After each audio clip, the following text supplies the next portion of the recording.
My whole entire life, I've always stared at people. Okay, are we about to read the perspective of a grocery store baby? I do it whether you're doing something to attract attention to yourself or not. I stare at you. What you guys may misunderstand about this, you might think I'm staring off into space thinking about something and accidentally stare at someone. That's not the case. I'm actually present and looking at them. Here's times I do it. In public, when I'm walking past everyone, I always look at everyone walking by me instead of looking straight or not at anyone. In school, I'd always stare at my classmates around me. Now, I graduated high school and I'm in the workplace now. I stare at my coworkers at lunch, walking past them, and at their computers. Here's something else. When somebody has a profile picture of themselves, I always like to zoom in on it and stare at it, rather he or she. Sometimes, I like to screenshot the image and have it for later. I go back to it in my gallery and stare at it every now and then. Hey bud, what? Hey, just real quick, what? What do you mean? Why? Why are you doing it? It's not what are you doing, it's why. I found this incredibly creepy to read. Yeah, you and me both. Still want to know why? I could feel you staring at me through your screen. We notice and consciously choose to keep you at arm's length, at best because of it.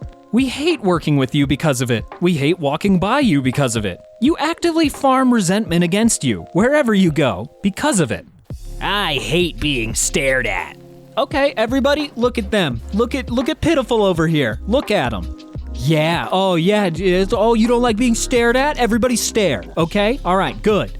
This was pretty normal up until you admitted to saving profile pics to stare at them later. Like, what the Yeah, that's really where I'm like, why? Why do you do that? What are you getting from it now? I don't understand the motives. In certain settings and encounters, it's a good way to get physically assaulted. Brush up on social etiquette. Don't stare at roid ragers' girlfriends, people in pubs and clubs, and so on, etc. Just make sure to blink at regular intervals. Like, you already look creepy enough just staring at people, so at least try to cover it up a little bit. I used garlic and onions in a meal when I was strictly asked not to. My stepmother-in-law won't allow my father-in-law to eat anything with garlic or onions, not even garlic powder or onion powder. She claims that it hurts his stomach, so whenever they're in town and come over for dinner, I refrain from using garlic or onions, which is frustrating because I use those two in just about everything I cook. For a little backstory about my stepmother-in-law's cooking, she makes the blandest food. Once we went to her Thanksgiving dinner. She cooked the turkey around noon, cut it up, and had it out around 3. But no one was allowed over until 5 p.m. By the time we arrived, the turkey was cold AF and drier than the Sahara Desert. The woman just doesn't know how to make a tasty meal. Anyhow, my father-in-law visited us once without his wife, and I made chicken breast with garlic and onion seasoning, and he loved it. Nothing happened to him after he ate it. He told me that he can eat garlic and onions if they're cooked, but for some reason when he's around his wife, both of those ingredients are not to be used. They visited before Christmas, and we had planned a dinner at my house. My stepmother-in-law made it a point to call me to remind me not to use garlic or onions. She also called my wife to remind me not to use garlic or onions. I was so annoyed that she made it a point to remind us not to use the two ingredients after years of her constantly reminding us. That night, I cooked the chicken breast with sage, rosemary, thyme, garlic, and onion powder. Both my stepmother-in-law and father-in-law loved the meal. In fact, they commented on how juicy the chicken was and how delicious it tasted. It turns out they both like garlic and onions, but for some reason, just have an issue with it. Also, neither one of them got sick. I agree with what you did only a little bit. I surely hope that you knew neither of them had allergies beforehand, because if it was an allergy for her, that could have ended up really bad. Maybe he farts a lot after eating them. Maybe she's crazy. Yeah, it's what happens after. He probably lights up the Dutch oven. The sulfur can cause really bad heartburn. I have a friend who can't eat them at all. He did an allergy test and everything. My boyfriend has IBS and can't eat garlic or onion because it'll upset his stomach pretty bad the next morning. Sometimes he'll be shitting himself like crazy or be bedridden for the whole day. I never understood how bad his IBS was until I stopped using garlic and onions. Once I stopped, I noticed he wasn't in so much pain. Mind you, he loves garlic and onions, but he's effed if he eats them. Reason number 6,994,224,567, I will never eat at anyone else's house. I don't want to be bedridden the next morning because someone doesn't believe I can't eat certain things. That is another good point. It's almost like the same level of trying to feed a vegan meat after they've been vegan for years, because that could potentially kill them. If he has a reflux disorder, he may well not be supposed to be eating garlic and onions. You may have just not been told about any discomfort he experienced because they thought it didn't involve you, because they assumed you didn't use the ingredients you agreed not to. Also true, they might just not know that you're the one who's accidentally poisoning them. I don't know. I forgot about my 1-month-old sister and left her in a supermarket. So I have a younger sister. There is a 15-year age gap between us. I have to confess that when she was 1 month old, I was babysitting her and I took her to the shops in her pram. I was getting my shopping and I completely forgot my sister existed, and I somehow went home without her. Bear in mind, I live about 20 minutes away, and I was home for about 15 minutes before I seen one of her baby grows and remembered I had left her. I think they meant shoes there, but who knows. I rang the store and told them, and it turned out she was still left in the bread aisle. No one else had noticed she was left alone. Then I had to run the 20 minutes back to the shop, so she was basically left all alone for an hour. It's something I always think about, and I feel awful. Anything could have happened. I mean, thank God nothing did. I guess nobody needed bread for an hour? The Prime Minister of the UK once famously left his daughter in a pub. She wasn't even a newborn, so hardly a new feature in his life. Plus, they'd have had several security guards with him who also forgot her. So don't feel too bad. It happens. I mean, you should still feel a little bad for forgetting a baby in public. Just a little bit, you know? Happens a lot more than you think. 1999, and my mom left newborn me in the local co-op. She went home, tidied the house, had a nap, then woke up and remembered me. Fortunately, we were in a little village at the time, so when she made it back to the co-op, I'd been fed and cuddled. The Till ladies said that they knew she'd come back eventually. If it makes you feel any better, most every parent has an "I'm a new parent and completely forgot about my baby" story that they'll take to their grave.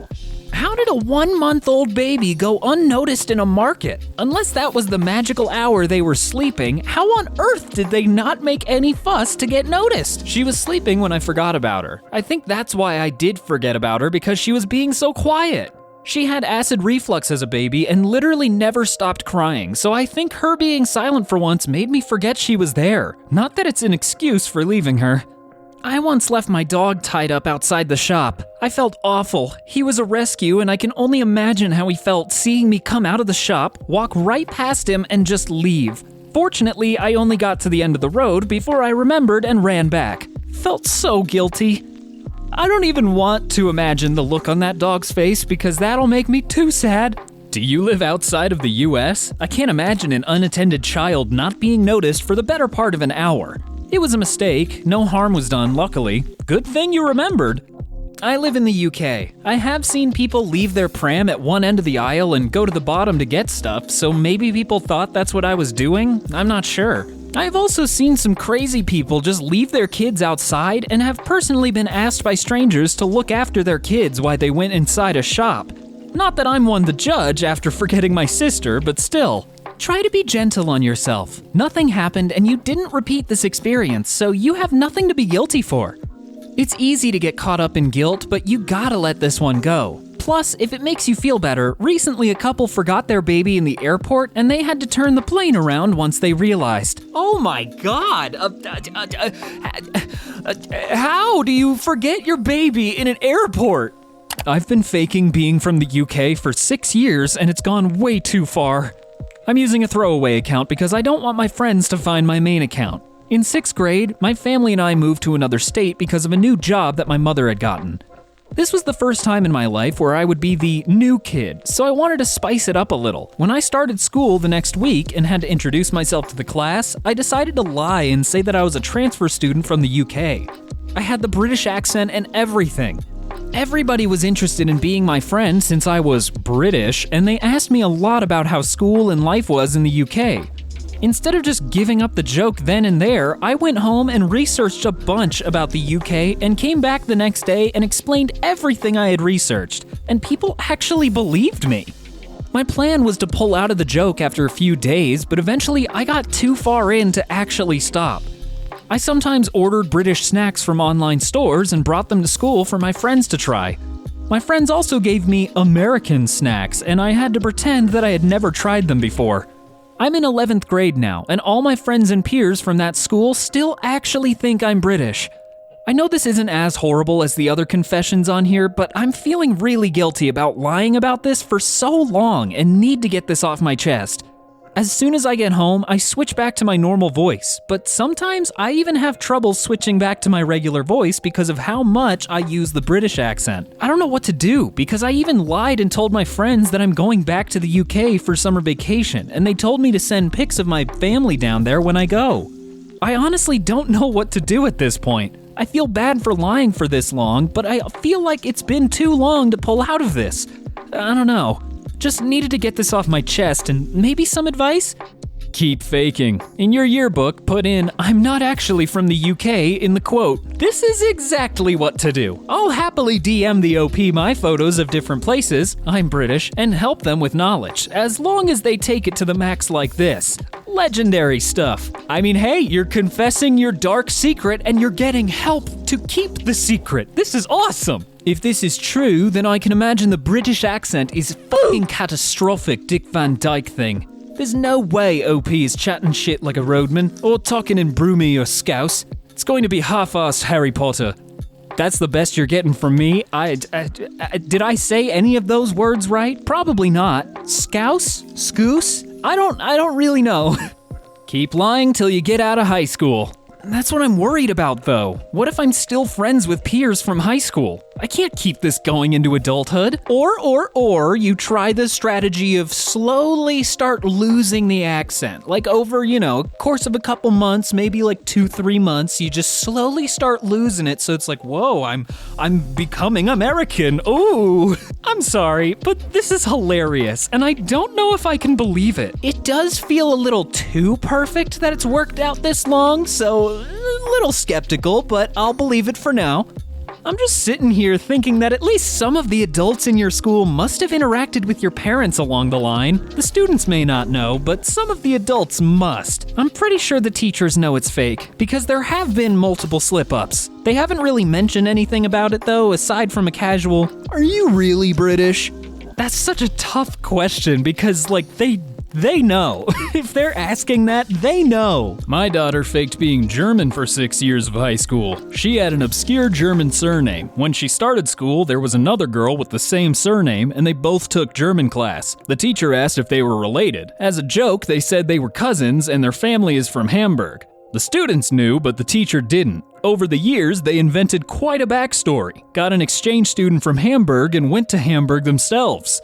At least you only have to fake an accent. My daughter did become very good at German language. Low-key, that's actually impressive as hell. I mean, to have built that much lore all for a lie is kinda crazy, but it is impressive. I messed up my own life by dropping out of high school. I wish I could restart and do things correctly. My 17-year-old self didn't understand that high school has an age limit. I'm not even sure if this is the right place for this. I know no one cares. That's part of the reason why I failed. There was very little encouragement at home, but if I'm being honest, I just gave up because the assignments were too difficult for me. I was a loner in school. I'm not sure what I want people to tell me. Just be glad you're not me, I guess. Thanks for reading this sob story. It's been on my mind for some time. Why not get your GED and apply to community college or trade school? I've known so many people who went back to school as non-traditional age students. That's a great point. I mean, obviously you still have to study for the GED, but if you can get that, you essentially get a high school diploma, or I think that is how it works. I'm also not very educated myself, so maybe I can't speak on this.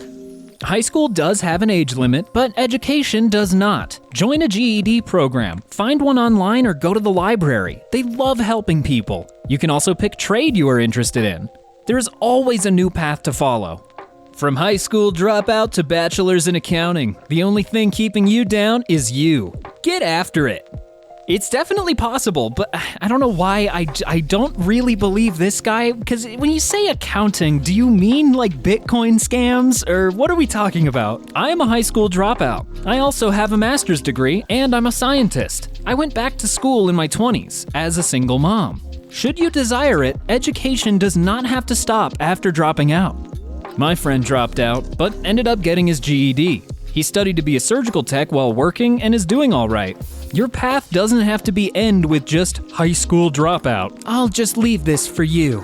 You can't go back and change the beginning, but you can start where you are and change the ending. C.S. Lewis. No, cause see, I've been saying that. I'm also a high school dropout. I've had 3 very successful careers, 2 government-related and the current in the private sector. Dropping out doesn't mean you're not smart. In my case, I was bored, got a GED, and bust your ass for what you want. People are finally starting, at least, to realize that those pieces of paper don't really mean a whole lot in the grand scheme of things. In many cases, it's more about initiative and drive. I cut this girl's hair all the time in elementary school. I don't know what it was, but when I was in middle school, this girl in front of me had long blonde hair, and I remember one day just grabbing a pair of scissors, and since nobody was paying attention, I cut a little off. I didn't even feel bad at the time, and nobody said anything, and she didn't even notice. So I did it again and again and again, until one day I went for the big snip. And mid-chop, the teacher noticed, but by that point, it was too late. The next time she came to school, her hair was way shorter, like a short bob from her hair being all the way down her back. I got scolded by the teacher, by my parents, and the girl never sat in front of me again. Each person that sat in front of me was pretty wary, and the teacher paid special attention to me. But at the time, I didn't even think I did a bad thing.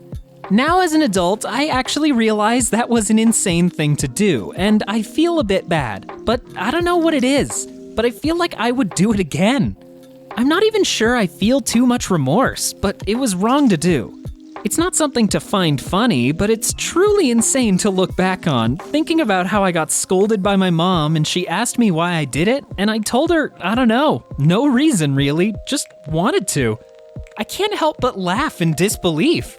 In hindsight, it feels like I was unhinged as a child, and to the girl whose hair I chopped off for no reason, I hope your hair grew back out and you completely forgot about me when I moved away. Oh, you know, kids being kids, cutting each other's hair, playing with dangerous scissors. It's the normal thing, I guess. My mom sometimes tells me the story of her bullies in elementary school. She says she had very long hair and used to style it in a big braid. Says that the other girls were jealous of it, so one day they grabbed her and cut it all. To this day, she remembers it very vividly and very painfully. Remembers the names of the girls that did it, even 70 years later. Yeah, I don't think that girl is ever gonna forget that you did this. My mother-in-law took scissors to my child's hair after a new haircut and effed it all up. I had to cut it to her ears. I lost my mind. Hair is so personal, so intimate.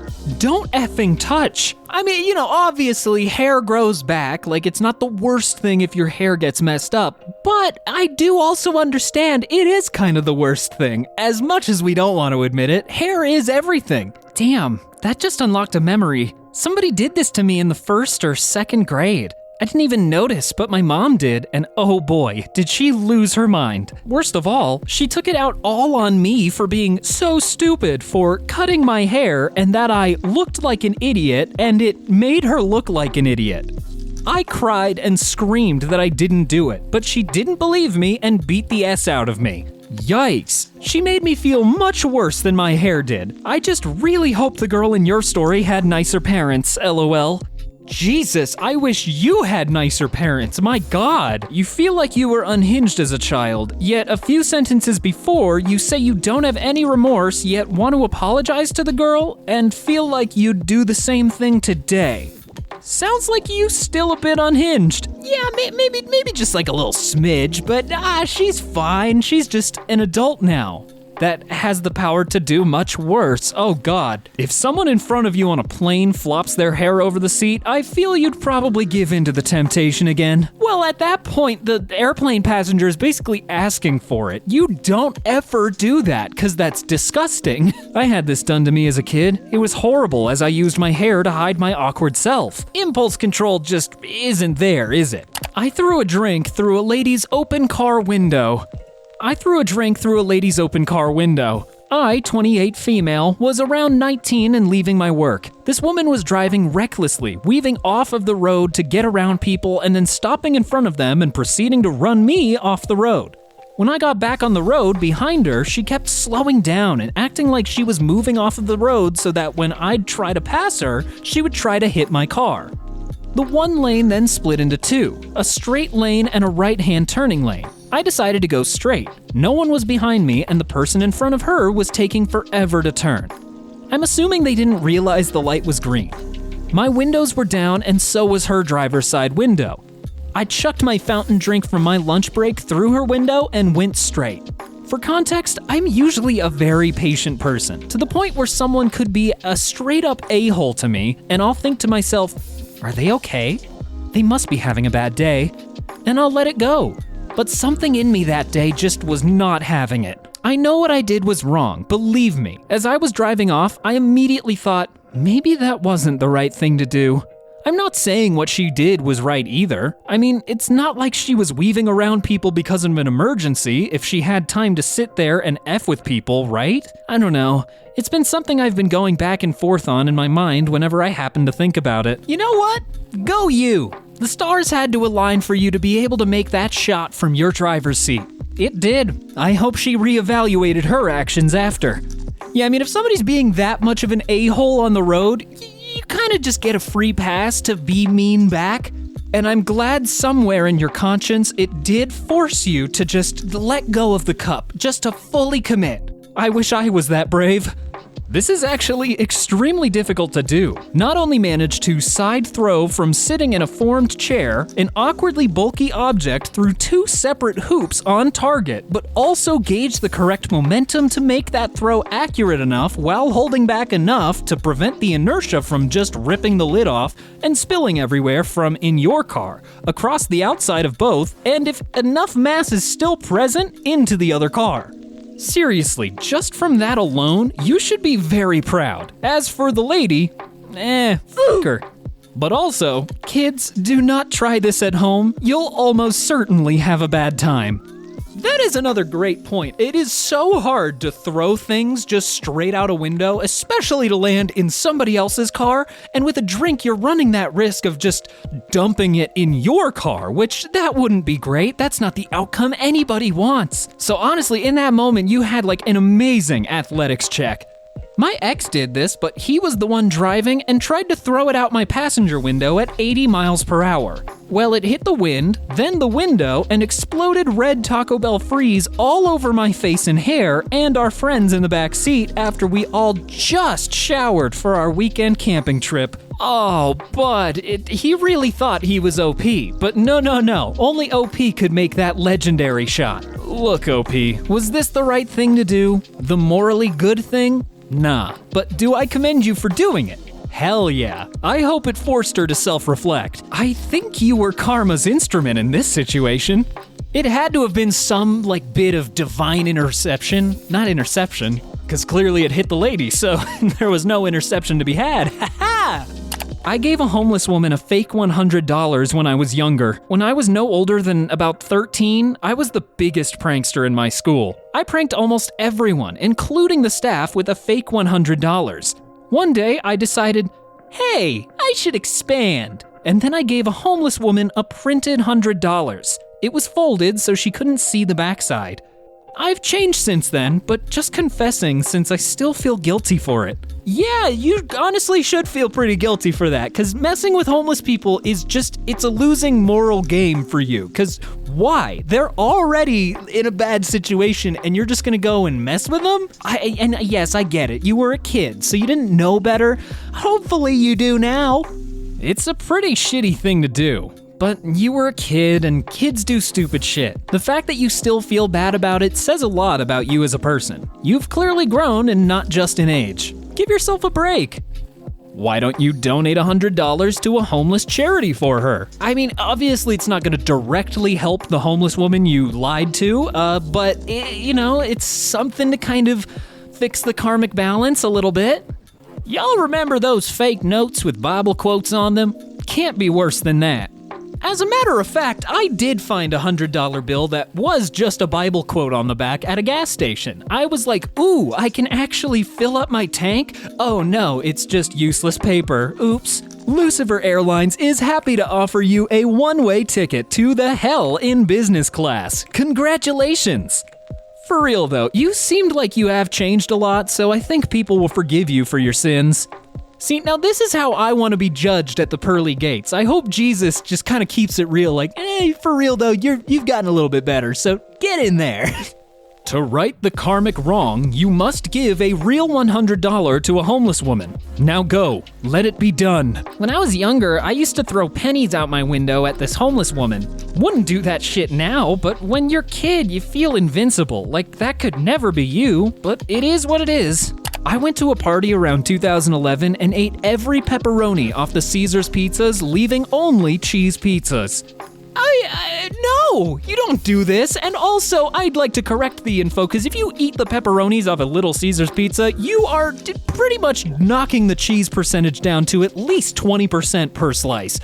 I went to a large party with around 60 people, and there was pizzas in the back of the room for everyone to eat, and my hungry ass ate and picked the pepperonis off all the pizzas. Just to clarify, theirs was 20 pizzas. I guess I'm more shocked that nobody noticed and asked you, hey, what you doing there, bud? You're just eating the pepperonis? Also, the food safety issues I can think of for this is ugh. But granted, parties aren't the most clean anyway, so You ate like 600 pepperonis. LMAO. That was you? Uh-oh, OP. You gotta delete it. Get out of here. You're leaving too much evidence. Why not just eat a slice of pizza? What was the reason? Lactose intolerant. Intolerant of that much pepperoni? That's like some chaotic evil shit. I almost feel like it's worse. It's like not even on the scale of like, lawful, chaotic, whatever. He's just off the scale. Nobody noticed? You must have been gone for half the party. And when you say there were pizzas in the back of the room, do you mean like in a separate room or just in the communal room? Because there's no way nobody noticed just a guy eating pepperonis. You evil person.